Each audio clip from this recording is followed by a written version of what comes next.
राधे राधे, जय श्री कृष्णा, जय माता दी।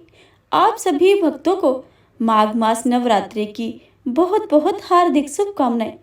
आज माघ मास गुप्त नवरात्रि का 9वां दिन है। 9वें दिन माता मातंगी की पूजा अर्चना की जाती है। मातंगी देवी को प्रकृति की वाक शक्ति की देवी माना गया है। मातंगी देवी इंद्रजाल और जादू के प्रभाव को नष्ट कर देती हैं।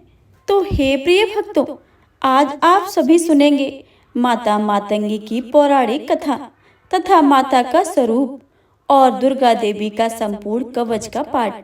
तो आप सभी से अनुरोध है कि इस कथा को भक्ति भाव से और प्रसन्न मन चित्त से पूरा अवश्य सुने और कमेंट बॉक्स में जय माता दी लिखना बिल्कुल भी मत भूलिएगा। माता रानी की कृपा आप सभी पर और आप सभी के परिवारजनों पर सदा सर्वदा ही बनी रहे।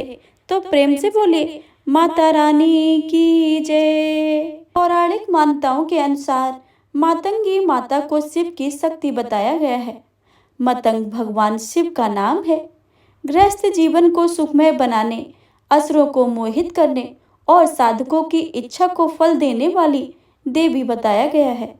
मातंगी देवी एकमात्र ऐसी देवी हैं कि जिनका व्रत नहीं रखा जाता है और जिन्हें झूठन का प्रसाद अर्पित किया जाता है। माँ मातंगी का रंग श्याम है। वह अपने मस्तक पर चंद्रमा को धारण करती हैं।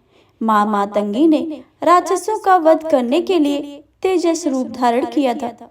माँ मातंगी सदैव लाल रंग के वस्त्र धारण करती हैं। माँ मातंगी अपने पैरों में लाल पादुका और गले में लाल माला धारण करती हैं। माँ मातंगी के हाथों में धनुष बाण, शंखपाश, कटार, छत्र, त्रिशूल, अक्षमाला आदि लिए रहती हैं। पौराणिक कथा के अनुसार एक बार भगवान विष्णु और उनकी पत्नी लक्ष्मी जी भगवान शिव तथा पार्वती से मिलने हेतु उनके निवास स्थान कैलाश शिखर पर गए। भगवान विष्णु अपने साथ कुछ खाने की सामग्री ले गए तथा उन्होंने वह खाद्य पदार्थ शिव जी को भेंट स्वरूप प्रदान की। भगवान शिव तथा पार्वती ने उपहार स्वरूप प्राप्त हुए वस्तुओं को खाया। भोजन करते हुए खाने का कुछ अंश नीचे धरती पर गिरे। उन गिरे हुए भोजन के भागों से एक श्याम वर्ण वाली देवी का जन्म हुआ, जो मातंगी नाम से विख्यात हुई। देवी का प्रादुर्भाव उच्छिष्ट भोजन से हुआ। परिणाम स्वरूप देवी का संबंध उच्छिष्ट भोजन सामग्रियों से है तथा उच्छिष्ट वस्तुओं से देवी की आराधना होती है। देवी उच्छिष्ट मातंगी नाम से भी जानी जाती हैं। अगली पौराणिक कथा के अनुसार एक बार पार्वती देवी ने अपने पति भगवान शिव से अपने पिता हिमालय राज के यहाँ आकर अपने माता पिता से मिलने की अनुमति मांगी, परंतु भगवान शिव नहीं चाहते थे कि वे उन्हें अकेले छोड़कर जाएं। भगवान शिव के सामने बार बार प्रार्थना करने पर उन्होंने देवी को अपने पिता हिमालय राज के घर जाने की अनुमति दे दी। साथ ही उन्होंने एक शर्त भी रखी कि वे शीघ्र ही माता पिता से मिलकर वापस कैलाश आ जाएंगी। तदंतर अपनी पुत्री पार्वती को कैलाश से लेने हेतु उनकी माता मेनका ने एक बगुला वाहन स्वरूप भेजा। कुछ दिन पश्चात भगवान शिव बिना पार्वती के विरक्त हो गए तथा उन्हें वापस लाने का उपाय सोचने लगे। उन्होंने अपना वेश एक आभूषण के व्यापारी के रूप में बदला तथा हिमालय राज के घर पहुंचे। वे इस वेश में देवी पार्वती जी की परीक्षा लेना चाहते थे। वे पार्वती माता के सामने गए और अपनी इच्छा अनुसार आभूषणों का चुनाव करने के लिए कहा। पार्वती ने जब कुछ आभूषण का चुनाव कर लिया, तब उन्होंने मूल्य ज्ञात करना चाहा। व्यापारी रूपी भगवान शिव ने देवी से आभूषण के मूल्य के बदले उनके प्रेम की इच्छा प्रकट की। देवी पार्वती अत्यंत क्रोध हुई, अतः उन्होंने अपनी अलौकिक शक्तियों से उनको पहचान लिया। देवी प्रेम के हेतु तैयार हो गई तथा व्यापारी से कुछ दिनों के पश्चात आने का निवेदन किया। कुछ दिनों के पश्चात देवी पार्वती भी वेश बदलकर भगवान शिव के सामने कैलाश पर्वत पर गई। भगवान शिव अपने नित्य संध्योपासन की तैयारी कर रहे थे। देवी पार्वती लाल वस्त्र धारण किए हुए बड़ी बड़ी आंखें कर श्याम वर्ण तथा दुबले शरीर से युक्त अपने पति के सन्मुख प्रकट हुई। भगवान शिव ने देवी से उनका परिचय पूछा। देवी ने उत्तर दिया कि वह एक चांडाल की कन्या है तथा तपस्या करने आई हैं। भगवान शिव ने देवी को पहचान लिया तथा कहा कि वे तपस्वी को तपस्या का फल प्रदान करने वाले हैं।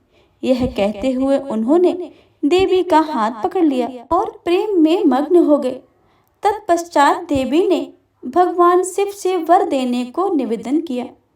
भगवान शिव ने उनके इसी रूप को चांडालिनी वर्ण से अवस्थित होने का आशीर्वाद प्रदान किया तथा कई अलौकिक शक्तियां भी प्रदान की। प्रेम से बोलिए माता मातंगी की जय। यह थी माँ मातंगी की संपूर्ण व्रत कथा। अब सुनिए दुर्गा कवच का संपूर्ण पाठ। इस पाठ से शरीर के समस्त अंगों की रक्षा होती है। यह पाठ महामारी से बचाव की शक्ति देता है। यह पाठ सरोग्य आरोग्य का सुख प्रदान करता है। यह अत्यंत गोपनीय पाठ है। इसे पूरी पवित्रता से किया जाना चाहिए। मार्कंडेय जी ने कहा कि हे पितामह, जो इस संसार में परम गोपनीय तथा मनुष्यों की सब प्रकार से रक्षा करने वाला है और जो अब तक आपने दूसरे किसी के सामने प्रकट नहीं किया हो, ऐसा कोई साधन मुझे बताइए। तब ब्रह्मा जी कहते हैं कि ऐसा साधन तो एक देवी का कवच ही है जो गोपनीय से परम गोपनीय है, पवित्र तथा संपूर्ण प्राणियों का उपकार करने वाला है। हे महामुनि, आप उसे श्रवण करो। प्रथम नाम शैलपुत्री, दूसरी मूर्ति का नाम ब्रह्मचारिणी, तीसरी स्वरूप चंद्रघंटा के नाम से प्रसिद्ध है, चौथी मूर्ति को कूष्मांडा कहते हैं, पांचवी दुर्गा का नाम स्कंद माता है, देवी के छठे रूप को कात्यायनी कहते हैं, सातवां कालरात्रि और आठवां स्वरूप महागौरी के नाम से प्रसिद्ध है, नवी दुर्गा को नाम सिद्धरात्रि है। ये सब नाम सर्वज्ञ महात्मा वेद भगवान के द्वारा ही प्रदीप्त हुए हैं। जो मनुष्य अग्नि में जल रहा हो, रणभूमि में शत्रुओं से घिरा हो, विषम संकट में फंस गया हो तथा इस प्रकार से भय से आतुर होकर जो भगवती दुर्गा की शरण में प्राप्त हुए हैं, उनका कोई भी अमंगल नहीं होता। युद्ध समय संकट में पड़ने पर भी उनके ऊपर कोई विपत्ति नहीं दिखाई देती। उनके शोक दुख और भय की कोई प्राप्ति नहीं होती। जिन्होंने भक्ति पूर्वक देवी का स्मरण किया है, उनका निश्चय ही अभ्युदय होता है। देवेश्वरी, जो तुम्हारा चिंतन करते हैं, उनकी तुम निसंदेह रक्षा करती हो। चामुंडा देवी प्रेत पर आरूढ़ होती हैं, 12 ही भैंसे पर सवार करती हैं। ऐन्द्री का वाहन ऐरावती हाथी है। वैष्णवी देवी गरुड़ पर ही आसन जमाती हैं। महेश्वरी वृषभ पर आरूढ़ होती हैं। कौमारी का मयूर है। भगवान विष्णु की प्रीतमा लक्ष्मी देवी कमल के आसन पर विराजमान है और हाथों में कमल धारण किए हुए हैं। वृषभ पर आरूढ़ ईश्वरी देवी ने श्वेत रूप वस्त्र धारण कर रखे हैं। ब्राह्मी देवी हंस पर बैठी हुई हैं और सब प्रकार के आभूषणों से विभूषित हैं। इस प्रकार से सभी माताएं सब प्रकार की योग शक्तियों से संपन्न हैं। इनके सिवा और भी बहुत सी देवियां हैं जो अनेक प्रकार के आभूषणों की शोभा से युक्त तथा नाना प्रकार के रत्नों से सुशोभित हैं। हे संपूर्ण देवियां क्रोध से भरी हुई हैं और भक्तों की रक्षा के लिए रथ पर बैठी दिखाई देती हैं। ये शंख चक्र गदा शक्ति हल और मूसल, खेटक और तोमर, परश और पास, कुंत और त्रिशूल एवं उत्तम धनुष आदि अस्त्र शस्त्र अपने हाथों में धारण करती हैं। दैत्यों के शरीर का नाश करना, भक्तों का अभय दान देना और देवताओं पर कल्याण करना, यही उनके शास्त्र धारण का उद्देश्य है। महान रौद्र रूप, अत्यंत घोर पराक्रम, महान बल और महान उत्साह वाली देवी, तुम महान भय का नाश करने वाली हो। तुम्हें नमस्कार है। तुम्हारी ओर देखना भी कठिन है। शत्रुओं का भय बढ़ाने वाली जगदम्बा मेरी रक्षा करो। पूर्व दिशा में ऐन्द्री इंद्र शक्ति मेरी रक्षा करे। अग्निकोण में अग्नि शक्ति, दक्षिण दिशा में बाराही और नेत्रकोण में खड़ग धारणी मेरी रक्षा करे। पश्चिम दिशा में वारुणी और बाव्य कोण में मृग पर सवारी करने वाली देवी मेरी रक्षा करे। उत्तर दिशा में कौमारी, ईशान कोण में त्रिशूल धारणी देवी मेरी रक्षा करे। ब्राह्मणी, तुम ऊपर की ओर से मेरी रक्षा करो और वैष्णवी देवी नीचे की ओर से मेरी रक्षा करे। इस प्रकार सबका वाहन बनाने वाली चामुंडा देवी मेरी दिशाओं में रक्षा करे। जया आगे से और विजया पीछे की ओर से मेरी रक्षा करे। वाम भाग में अजिता और दक्षिण भाग में अपराजिता मेरी रक्षा करे। उद्धोतनी शिखा की रक्षा करे। उमा मेरे मस्तक पर विराजमान होकर रक्षा करे। ललाट में मालाधारी रक्षा करे और यशस्विनी देवी मेरी बहुओं की रक्षा करे। बहुओं के मध्य भाग में त्रिनेत्रा और नथनों की यम घंटा मेरी रक्षा करे। ललाट में मालाधारी रक्षा करे और यशस्विनी देवी मेरे भवों के संरक्षण करे। भवों के मध्य भाग में त्रिनेत्रा और नथनों की यम घंटा देवी मेरी रक्षा करे। नासिका में सुगंधा और ऊपर के ओठ में चर्चिका देवी मेरी रक्षा करे। नीचे के ओठ में अमृत कला तथा जिह्वा में सरस्वती देवी मेरी रक्षा करे। कौमारी दांतों का और चंडिका कंठ प्रदेश की रक्षा करे। चित्र घंटा गले की घंटी और महामाया तालु में रहकर रक्षा करे। कामाक्षी ठोड़ी की और सर्वमंगला मेरी वाणी की रक्षा करे। भद्रकाली ग्रीवा की और धनुधारी पुष्ट में रहकर मेरी रक्षा करे। कंठ के बाहरी भाग में नीलग्रीवा और कंठ की नली में नलकुबरी रक्षा करे। दोनों कंधों में खड़गनी और मेरी दोनों भुजाओं की वज्रधारणी रक्षा करे। दोनों हाथों में दंडनी और उंगलियों में अंबिका रक्षा करे। शूलेश्वरी नखों की रक्षा करे। कुलेश्वरी पेट की रक्षा करे। महादेवी दोनों स्तनों की और शोक विनाशिनी देवी मन की रक्षा करे। ललिता देवी हृदय में और शूलधारणी उदय में रहकर रक्षा करे। नाभि में कामिनी और गुहा भाग में गुहेश्वरी रक्षा करे। पूतना और कामिका लिंग की और महेश भाइनी गुदा की रक्षा करे। भगवती कटी भाग और विश्वधानी घुटनों की मेरी रक्षा करे। संपूर्ण कामनाओं को देने वाली महाबला देवी दोनों पिंडलियों की रक्षा करे। नरसिंह दोनों घिटियों की और तेजस्वी देने दोनों चरणों में पृष्ठभाग की रक्षा करे। श्री देवी पैरों की उंगलियों में और तलवासनी पैरों में तलुओं में रक्षा करे। अपनी दाढ़ों के कारण भयंकर दिखाई देने वाली दष्ट कराली देवी नखों और ऊर्ध्वकेशनी देवी केशों की रक्षा करे। रोमावलियों के छिद्रों में कोवेरी और त्वचा की बागेश्वरी देवी रक्षा करे। पार्वती देवी रक्त, मज्जा, वसा, मांस, हड्डी और मेद की रक्षा करे। आंतों की काल रात्रि और पित्त की भक्तेश्वरी देवी रक्षा करे। मूलाधार आदि कमल कोशों में पद्मावती देवी और कफ में चूड़ामणि देवी स्थित होकर मेरी रक्षा करे। नखों के तेज की ज्वालामुखी रक्षा करे और जिसका किसी भी अस्त्र से भेदन नहीं हो सकता, वह अभेदा देवी शरीर की समस्त सिद्धियों में रहकर मेरी रक्षा करे। ब्रह्माणी, आप मेरे वीर की रक्षा करें। छात्रेश्वरी, छाया की तथा धर्म धारणी देवी मेरे अहंकार, मन और बुद्धि की रक्षा करे। हाथ में ब्रज धारण करने वाली ब्रज हस्ता देवी मेरी रक्षा करे। अपान, व्यान, उदान और समान वायु की रक्षा करे। कल्याण से सुशोभित होने वाली देवी भगवती कल्याण शोभना मेरे प्राण की रक्षा करे।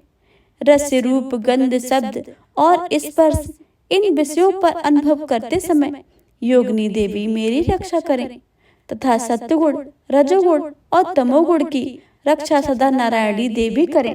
बाराही मेरी आयु की रक्षा करे। वैष्णवी धर्म की रक्षा करे और चक्री चर्क धारण करने वाली देवी यश, कीर्ति, लक्ष्मी, धन और विद्या की रक्षा करे। इंद्राणी, आप मेरे गोत्र की रक्षा करें। चंडिके, तुम मेरे पशुओं की रक्षा करो। महालक्ष्मी, पुत्रों की रक्षा करे और भैरवी पत्नी की रक्षा करे।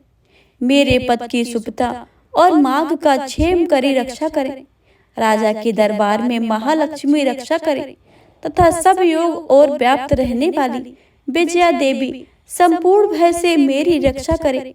हे देवी, जो स्थान कवच में नहीं कहा गया है, रक्षा से रहित है, वह सब तुम्हारे द्वारा सुरक्षित हो, क्योंकि तुम विजयशालिनी और पाप नाशनी हो। यदि अपने शरीर का भला चाहे तो मनुष्य बिना कवच के कहीं एक पग भी न जाए। कवच का पाठ करके ही यात्रा करे। कवच के द्वारा सब ओर से सुरक्षित मनुष्य जहाँ जहाँ भी जाता है, वहाँ वहाँ उसे धन लाभ होता है तथा संपूर्ण कामनाओं की सिद्धि करने वाली विजय की प्राप्ति होती है। वह जिस जिस अभिष्ट वस्तु का चिंतन करता है, उसको निश्चय ही प्राप्त कर लेता है। वह पुरुष इस पृथ्वी पर तुलना रहित महान ऐश्वर्य का भागी है। कवच से सुरक्षित मनुष्य निर्भय हो जाता है। युद्ध में उसकी पराजय नहीं होती है तथा वह तीनों लोकों में पूजनीय होता है। देवी का यह कवच देवताओं के लिए भी दुर्लभ है। जो प्रतिदिन नियम पूर्वक तीनों संध्याओं के समय श्रद्धा के साथ इसका पाठ करते हैं, उसे देवी कला प्राप्त होती है तथा वह तीनों लोकों में कभी भी पराजित नहीं होता है। इतना ही नहीं, वह अपमृत्यु होती है सो भी अधिक वर्षों तक जीवित होता है। मकरी, चेचक और कोढ़ आदि संपूर्ण व्याधियों से नष्ट हो जाते हैं। कनेर भाग, अफीम, धतूरे आदि का स्थावर विष, सांप और बिच्छू आदि काटने से जो चढ़ा हुआ है, जख्म विष तथा अफहीन और तेल के संयोग आदि से बनाने वाला कृत्रिम विष, ये सभी प्रकार के विष दूर हो जाते हैं। उनका कोई असर नहीं होता है। इस पृथ्वी पर मारण, मोहन आदि जितने अभिचारक प्रयोग होते हैं तथा इस प्रकार के मंत्र यंत्र होते हैं, वे इस कवच को हृदय में धारण कर लेने पर मनुष्य को देखते ही नष्ट हो जाते हैं।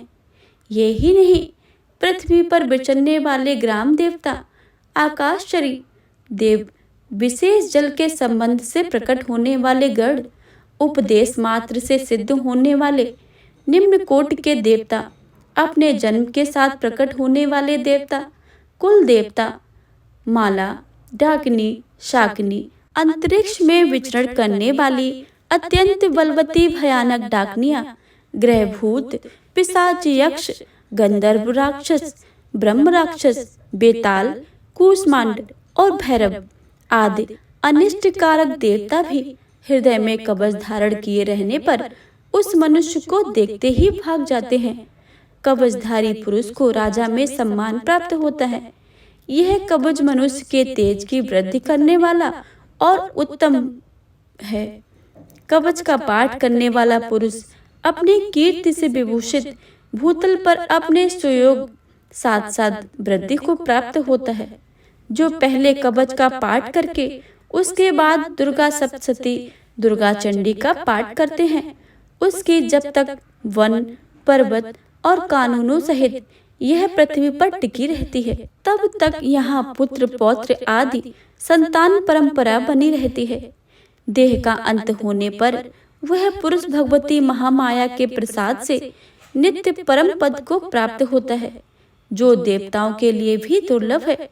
वह सुंदर दिव्य रूप धारण करता है और कल्याण शिव के साथ आनंद का भागी होता है।